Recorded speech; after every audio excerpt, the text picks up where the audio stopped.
Removal. Remove the 8 4.5mm P1 Phillips head screws that secure the base enclosure to the top cover. Loosen the 2 captive P1 Phillips head screws that secure the base enclosure to the top cover. Carefully separate the edges of the base enclosure from the top cover. Remove the base enclosure.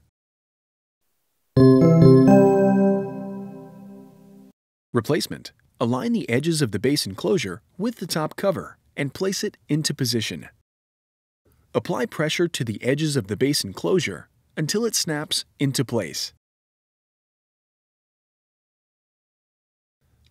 Tighten the 2 captive P1 Phillips head screws that secure the base enclosure to the top cover. Replace the 8 4.5mm P1 Phillips head screws that secure the base enclosure to the top cover.